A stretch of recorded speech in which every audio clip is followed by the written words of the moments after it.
today I would like to talk about Fangirl by Rainbow Rowell. I'm pretty sure I'm probably the last person to have read this book. There was one point in time where I was up to date with all the new YA releases, and at this point I'm so far behind, it's really sad. And it's really awful that it's taken so long to read this book. I don't even remember how long I've owned this book, but I've had it for a very long time. And I finally got around to reading it. I have a stack of insane amount of unread books, and I thought I had to start with Fangirl because one, it's a standalone, so it's not a future commitment, and two, people talk about this book like it's the best thing since sliced bread. Like, I was slightly worried going into it that my expectations would have been too high, the way people talk about this book. But no, the expectations, the hype, everything, this book deserves everything that is getting. I don't read a lot of YA contemporary. I tend to like my YA either fantasy or horror or just dystopian, some kind of other elements.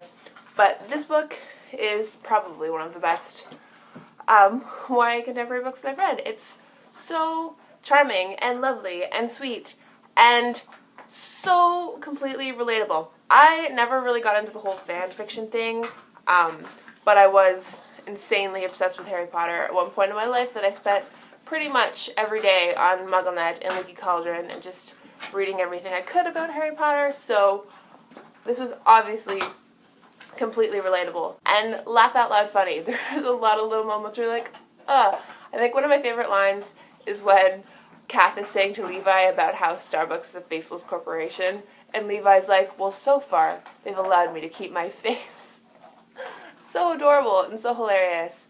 And I really love all the relationships between Kath and her roommate, and Kath and Levi, and Kath and her sister. It's a very real and relatable book. And just the stuff that Kath goes through with her mom and everything. It was such a pleasure to read.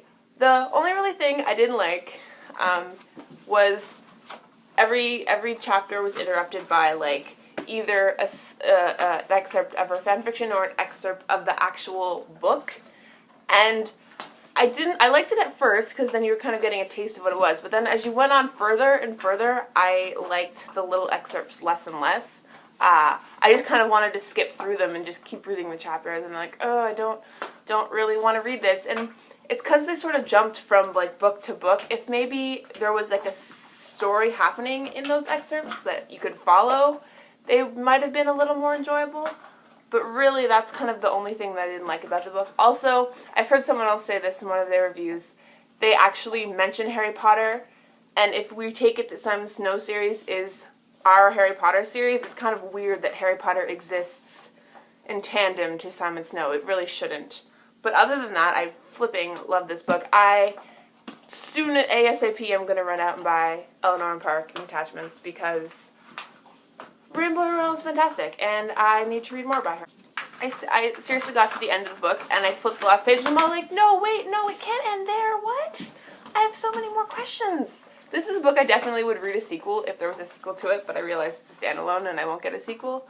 But I just, did Kath finish her fanfiction before Gemma Leslie published her final book? I don't think so, right? No? Oh, did she kill Baz? Did Baz die in her fanfiction? I have so many questions. But anyway, yeah, if you somehow, by some craziness, have not read this book, I would recommend it and would tell you that it's not overhyped in the slightest. It deserves all the hype it's getting, and it is very, very good. So I will see you again soon with another book talk. Very soon, probably. Goodbye.